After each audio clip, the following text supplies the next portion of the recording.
I am a solo musician that fulfilled my longtime dream to not only visit Japan, but to play gigs there. If you're a musician that has always wanted to do the same, then this video is for you. The title says D.I.Y. gigs in Japan, so I'm going to tell you how I booked my gigs without management or a booking agent. You can do it yourself, and you can do it on a reasonable budget. In my last video, I broke down the costs of my upcoming tour to Japan, including airfare, hotels, food, and transportation. In this video, I'm going to tell you how I broke the ice with my contacts in Japan, how I booked my 2024 tour, and the things you can expect as a musician in Japan.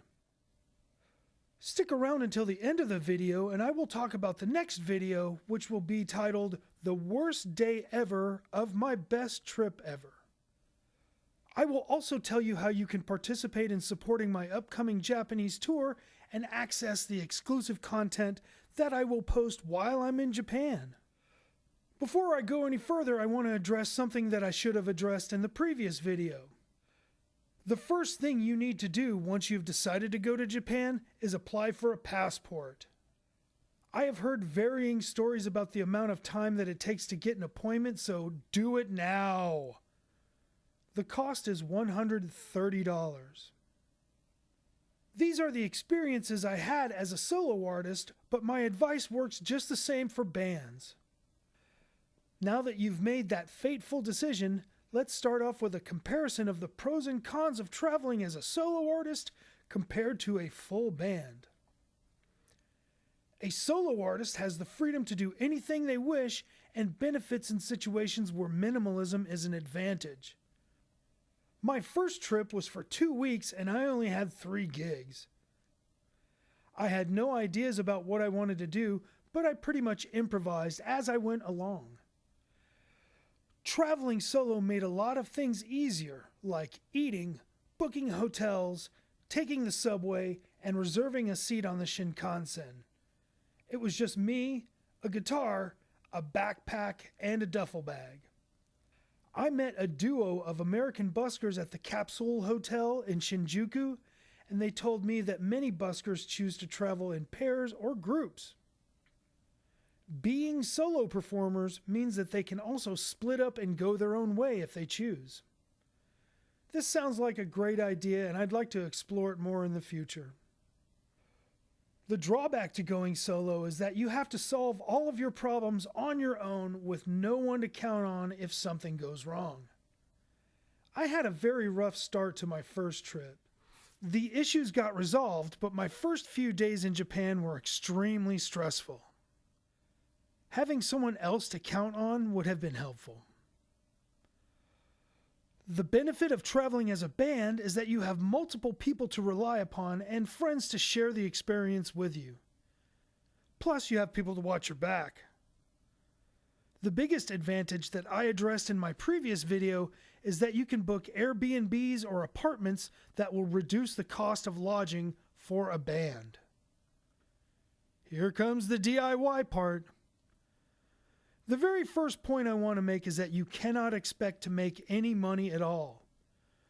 Once you accept that you are going to finance the entire trip, then you can concentrate on achieving your goal of getting to Japan and establishing yourself. As I said in my last video, there is no guaranteed money for any of my gigs, but I did receive a lot of hospitality. An issue I'd like to address here is work permits. I traveled as a tourist and played free gigs. I made about $150 in cash while I was there, which I didn't think would be enough to merit a work permit.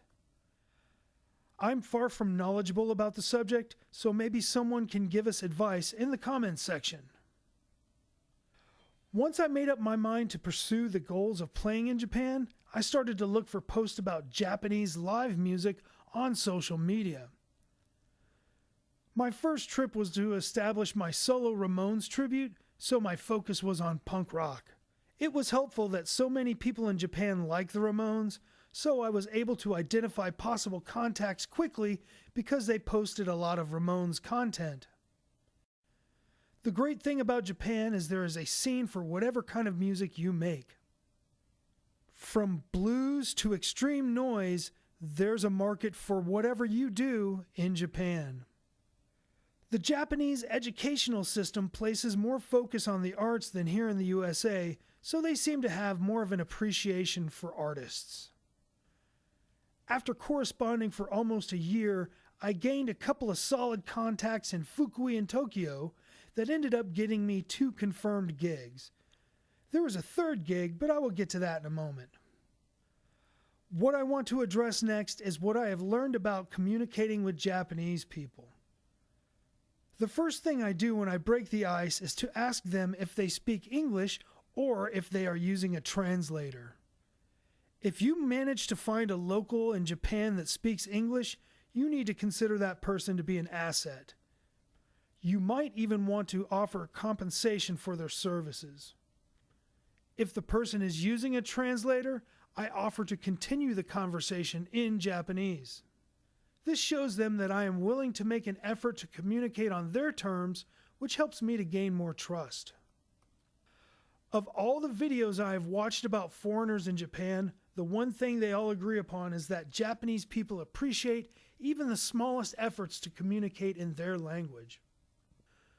Many Japanese get embarrassed and will avoid contact if they do not speak English.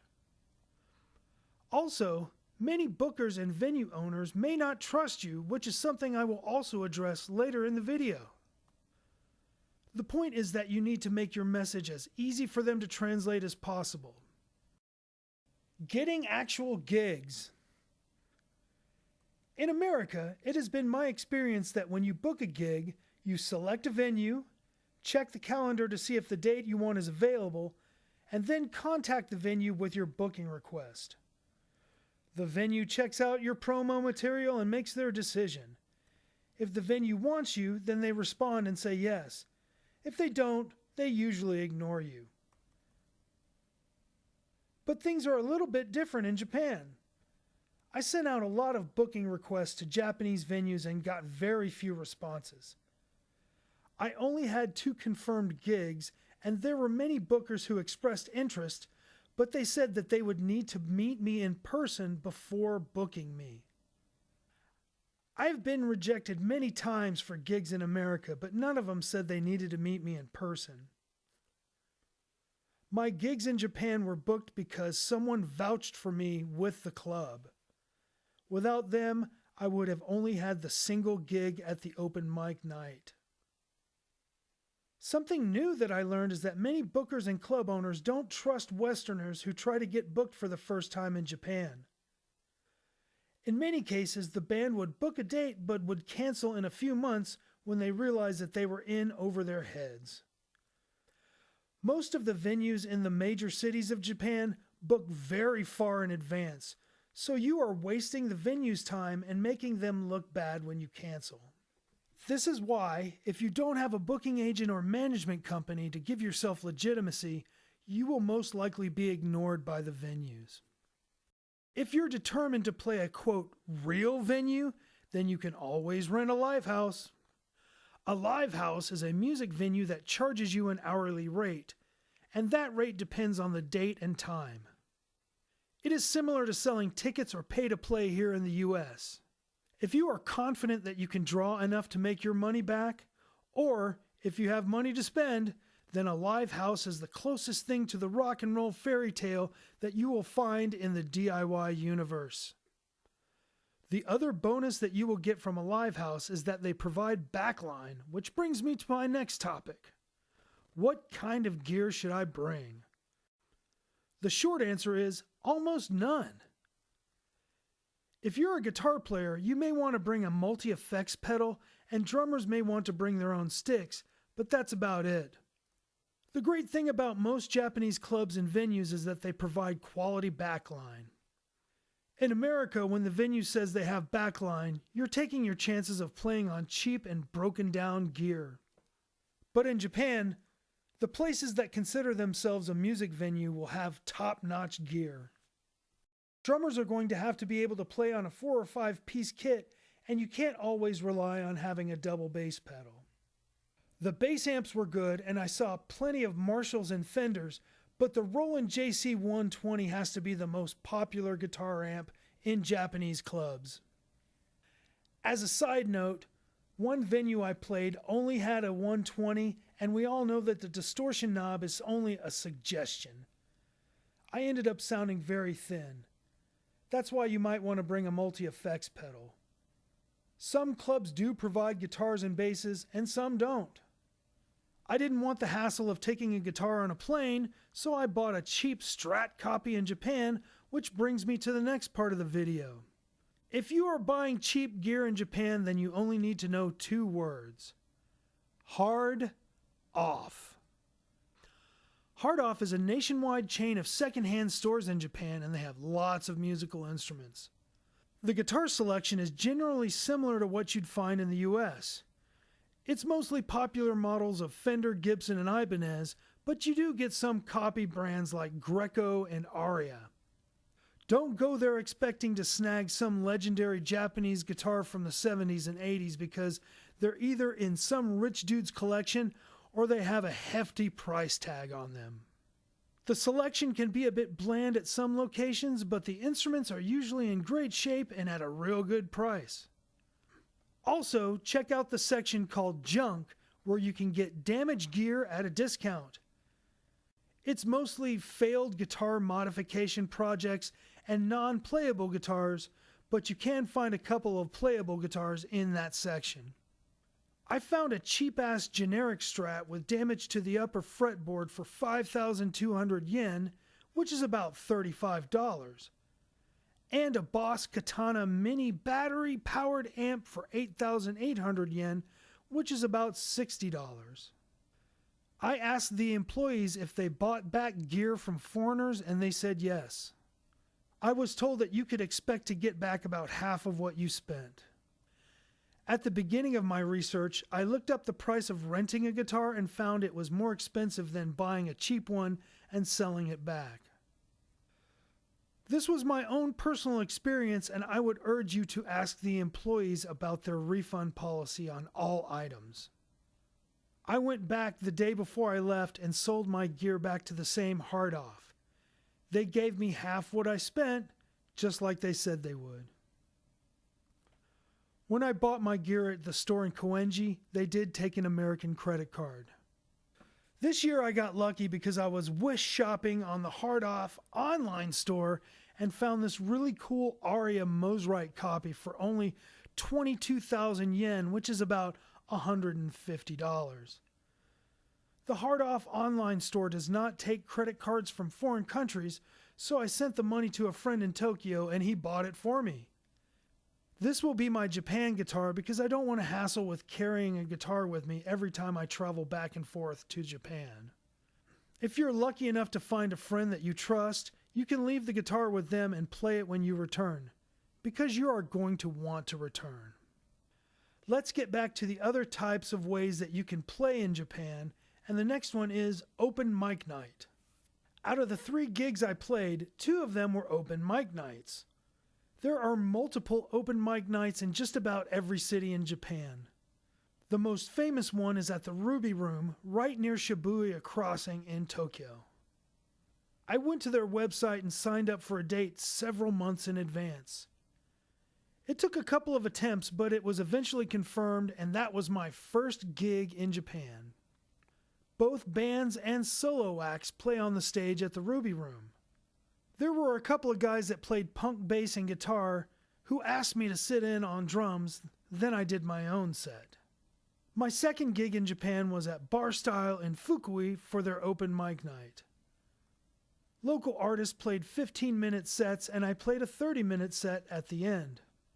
This club was in a small Japanese town and had the same quality instruments as the ones in Tokyo.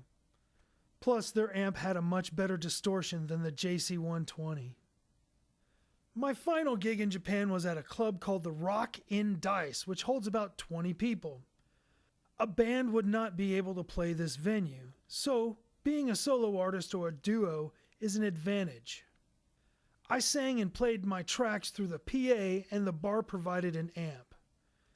They also let me plug into the TV monitors so I could use my video backing tracks. I played 2 30-minute sets to a very energetic and appreciative audience. Another important thing to consider is to bring shirts and stickers to give away as promotional gifts. I know for a fact that my gifts made an impression on 2 different venue owners because they said they remembered me and booked the gig. My second trip was also easier to book because I included last year's footage of me actually playing in Japan. This gave the booker confidence that I will show up this year, seeing that I've already been there last year. There are many small rock bars that you can consider for solo or duo performances. Look for one with a similar theme to your genre of music. After all, if they have room for a DJ, they have room for you to play. Make sure to provide a video showing that you can perform in a small space. The next option for performing in Japan is busking. Busking, or street live, is just as common in Japan as it is in America. I have busked many places in the United States and the basic rules apply. There are certain areas where a permit is required and other places where busking is tolerated until it becomes an issue. I saw many people using battery-powered amps and PA speakers in Shinjuku. I spoke with one busker who said that he did not have a permit and was never hassled by the police. My first busking attempt didn't go very well. It was raining and I wasn't getting a lot of tips. I was also asked to move from my spot by a police officer, but only because I was on private property. He directed me to a spot that was on public property and said that it was fine for me to play there. He didn't ask me if I had a permit or hassled me in any way. I also saw someone busking on a sidewalk outside a JR station in Koenji, and the police officer patiently waited for the busker to finish the song before he politely asked him to move along. The only other place where I saw busking was in Harajuku, very near the JR station. This was a full band using a portable power supply for their amps and PA speakers. I assumed that they needed a permit, but I didn't have time to wait for them to stop playing in order to ask questions. Obviously, the best route is an acoustic guitar, but you will find lots of busking amps like Roland Street Cubes and Crate Taxis at the Hard Off. Just like any area, it's best to look for buskers and ask them about the laws and rules of conduct. As I'd said before, the same general rules apply. A spot is fair game to the first person to get there unless another busker has a permit for that spot. Don't block the flow of traffic on the sidewalk. Don't cause a disturbance big enough to merit police attention, and cooperate with police immediately. I have encountered some situations in the US where other buskers expect you to move out of your spot after a few hours to give others a chance, but this never happened in Tokyo. I found another spot in Kabukicho and busked for about 4 hours on 2 different nights. I never had one issue with the police or anyone asking me to give up my spot. Those 2 nights were some of the most enjoyable busking experiences I've ever had in my life.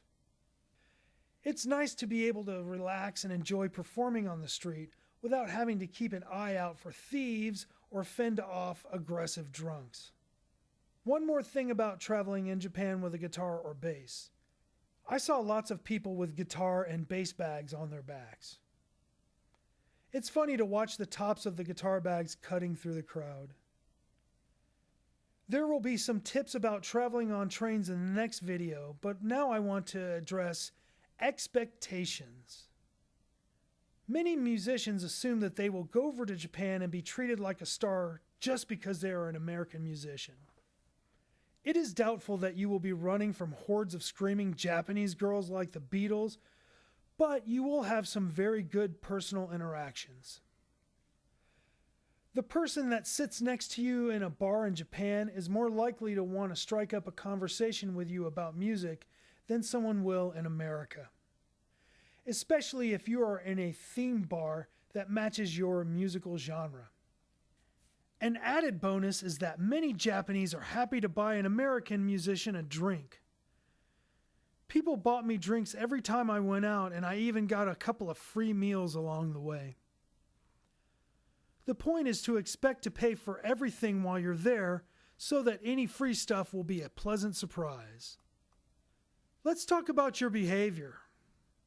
There are a million what not to do in Japan videos that you can watch on YouTube, so I'll just address the kind of behavior that is typical of musicians. First of all, do not try to bring any illegal drugs to Japan, and do not do any illegal drugs while you're in Japan. You do not want to get arrested in Japan, much less go to prison in Japan, so just don't. However, you can drink yourself into a stupor in Japan.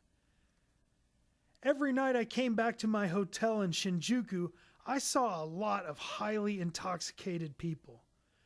Many people were passed out on the sidewalk.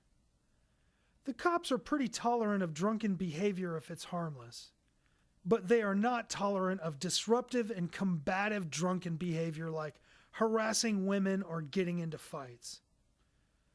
Again, you do not want to go to jail or prison in Japan, so be on your best behavior and you'll be fine. If you are by yourself, you may want to stay aware of your faculties.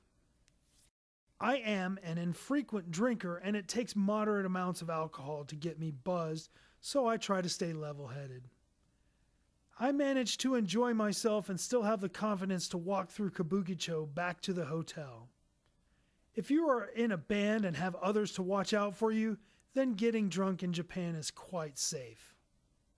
It is considered to be one of the safest countries in the world, but you need to be aware of scams, and one scam in particular, the all-you-can-drink scam. The most common scam is all-you-can-drink, and the most common scam victim is the solo traveler. This is such a common scam that there is a message being played on speakers in Shinjuku warning you of touts. A tout is a person who tries to lure you into their bar. They are usually hot cosplay girls or burly Nigerian men who promise you all you can drink for a cheap price. They neglect to tell you that there are other costs like ice, mixers, and other things. The bartender, who is usually female and very interested in what you have to say, will ask you if she can have a drink too. The bartender's drinks are now being added to your tab. Next thing you know, you're presented with an expensive bill that was many times higher than you expected. If you protest, that's when the staff physically intimidates you into giving up the money, or they threaten to call the police. But that's not the worst outcome of the all-you-can-drink scam. In some instances, you are drugged and robbed, or even worse, you become the victim of human trafficking. The basic rule of common sense says that you do not let a tout entice you into their club. So, I hope this information helps you realize that you can still play gigs in Japan without a booking agent or management. I also hope that I can keep your drummer out of jail or being shipped off to Shanghai. If you want to support my trip to Japan, then you might want to consider joining my Patreon or buying a The Ramone t-shirt. Both will give you access to the exclusive content I will post while I'm in Japan. I will provide links in the description below. The next video will address the mistakes I made and things that I learned in Japan. Thanks for watching. I'm Rocky the Ramone.